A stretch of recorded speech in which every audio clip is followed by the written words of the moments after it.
Assalamualaikum warahmatullahi wabarakatuh. Selamat pagi semuanya. Oke, pada hari ini Ibu akan menjelaskan tentang materi yang kedua kita, bab yang kedua kita tentang teks eksplanasi. Sudahkah kalian pernah mendengar tentang kata eksplanasi? Pernah dengar nggak tentang kata eksplanasi itu apa? Atau kalian sudah pernah mempelajari tentang teks eksplanasi pada waktu di SMP? Oke, selanjutnya Ibu akan menjelaskan lebih detail tentang apa itu teks eksplanasi.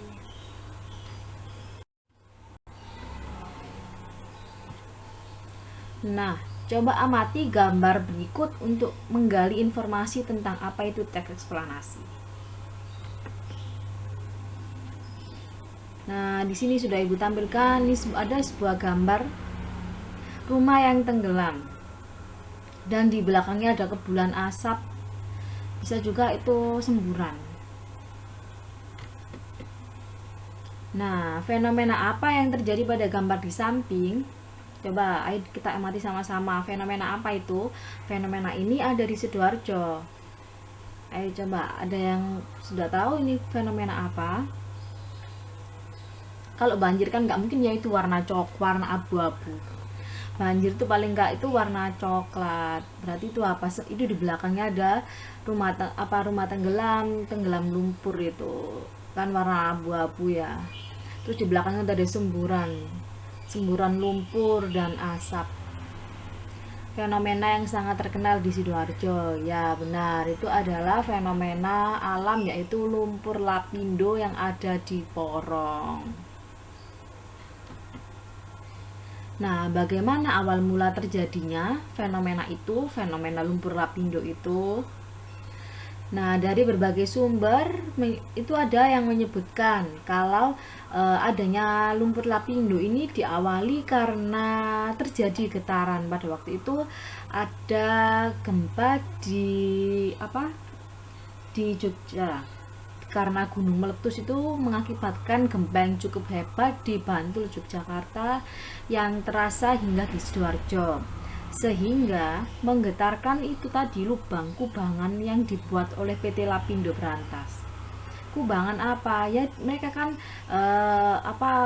perusahaan minyak ya, mereka membuat galian minyak itu yang karena getaran cukup hebat kemudian menyebabkan semburan itu tadi. Semburannya nggak disangka-sangka bisa menghanyutkan banyak desa dan beberapa kecamatan di Porong dan sekitarnya ya, ini tentunya. Kurang lebih begitu awal mula terjadinya fenomena lumpur lapindo itu. Kemudian hal apa yang dilakukan untuk mengatasi fenomena tersebut? Nah, setahu Ibu, pemerintah daerah Sidoarjo dan PT Lapindo Brantas itu upayanya untuk mengatasi fenomena itu hal yang paling utama membuat tanggul. Sebelum tanggul yang sekarang itu sebenarnya sudah ada tanggul-tanggul yang sebelumnya, tapi sudah nggak mampu menahan tanggul. Hingga yang terakhir ini tanggulnya cukup kuat sampai beberapa tahun, sampai saat ini tidak pernah terjadi kebocoran lagi. Kemudian mereka juga antara pemerintah daerah dan PT Lapindo Brantas juga memberi ganti rugi pada rumah yang tenggelam karena lumpur ini.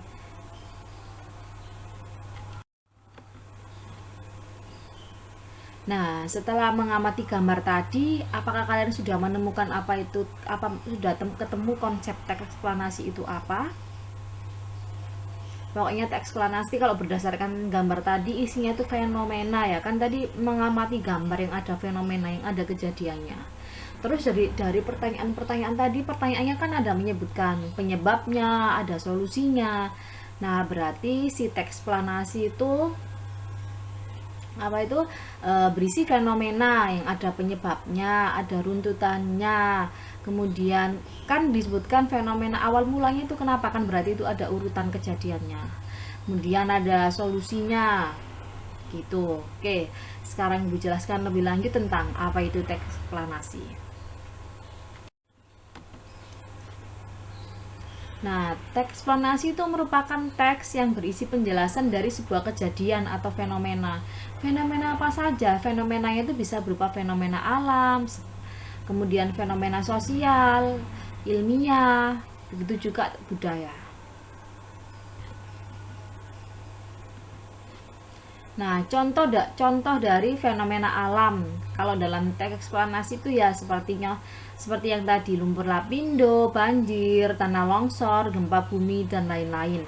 Nah, kalau contoh dari kejadian sosial itu biasanya bisa berupa tentang kasus kayak pengangguran, tindak kejahatan, atau yang saat ini sedang marak COVID-19 dan sekolah daring. Kalau fenomena budaya seperti masuknya budaya barat ke Indonesia, terus lunturnya sopan santun pada remaja, dan masih banyak lagi.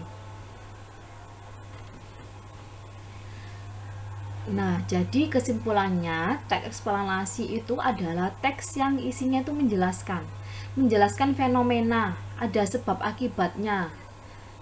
Kemudian intinya kalau teks eksplanasi jadi dia itu menjawab pertanyaan mengapa dan bagaimana hal itu bisa terjadi. Ya, diingat-ingat kalau teks eksplanasi teks yang isinya peristiwa, fenomena, kejadian yang ada sebab akibatnya. Itu namanya teks eksplanasi.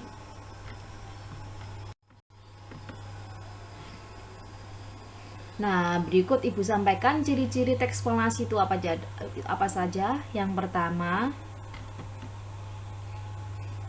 sifatnya informatif dan tidak berusaha mempengaruhi pembaca untuk percaya terhadap hal yang dibahas.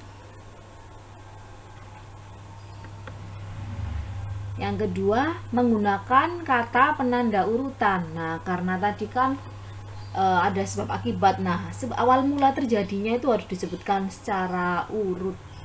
Maka dari itu ada penanda urutan, biasanya ditandai dengan konjungsi urutan waktu atau konjungsi temporal, itu sama dengan konjungsi urutan waktu. Nah, yang ketiga, informasi yang ada di dalam teks eksplanasi itu isinya itu berdasarkan fakta. Yang keempat, informasi yang ada di dalam teks memiliki sifat objektif. Nah, objektif itu seperti apa sih? Objektif itu berdasarkan hal yang ada. Jadi sama dengan berdasarkan fakta, bersifat objektif itu.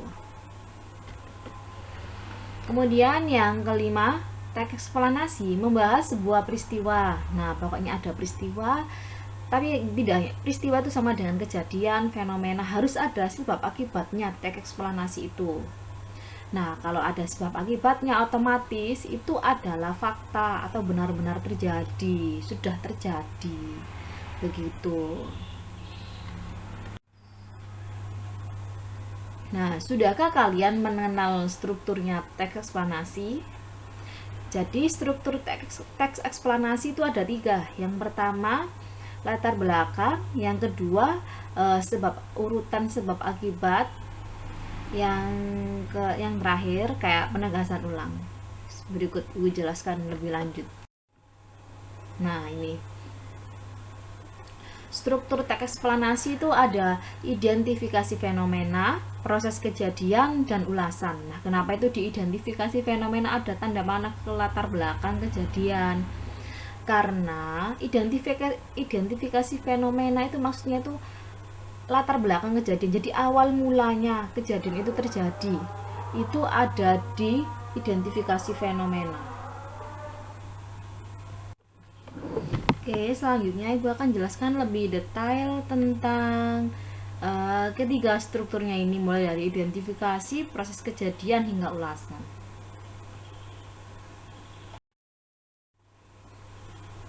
Nah, identifikasi fenomena. Identifikasi fenomena isinya apa sih?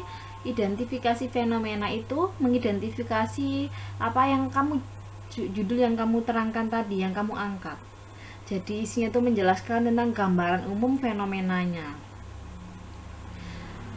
Kemudian intinya di bagian ini, di identifikasi fenomena itu poinnya itu mengangkat tentang proses bagaimana fenomena atau peristiwa tersebut terjadi. Asal usul awal mulanya terjadinya itu ada di sini, identifikasi fenomena. Nah, struktur yang kedua ada proses kejadian. Nah, kalau di sini ini setelah kamu mengetahui tentang secara umum tentang apa fenomena yang kamu bahas di bagian ini, kamu itu menjelaskan tentang sebab akibatnya, sebab akibat apa fenomena itu terjadi.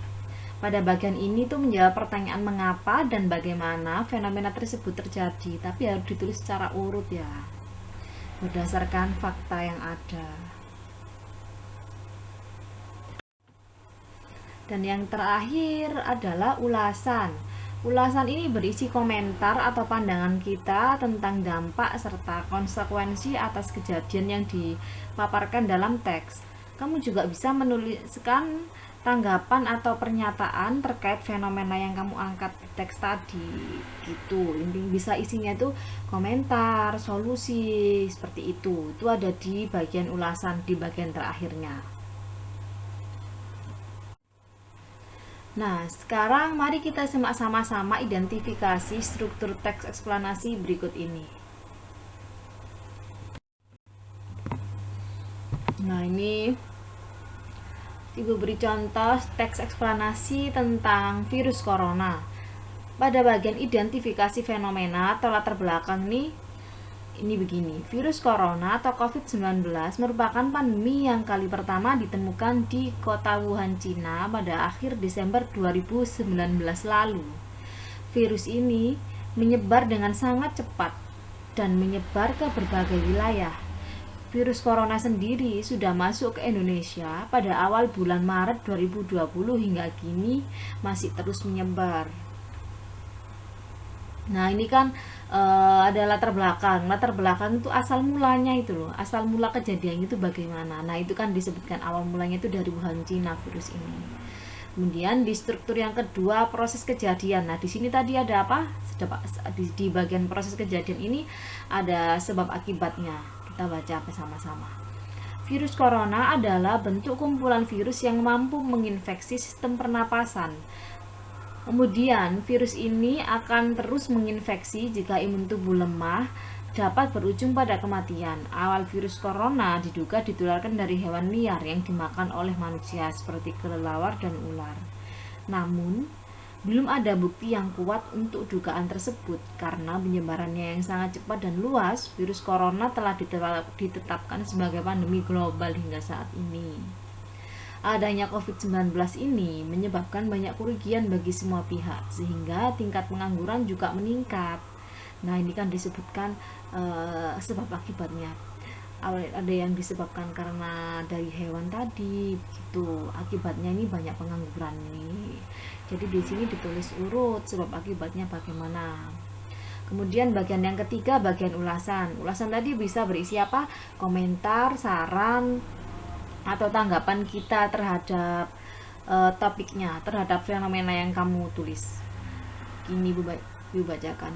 Rajin-rajinlah mencuci tangan dan mengenakan masker ketika keluar rumah untuk mencegah penyebaran virus ini. Kita semua berharap agar virus ini menghilang secepatnya dan kondisi kembali seperti sedia kala.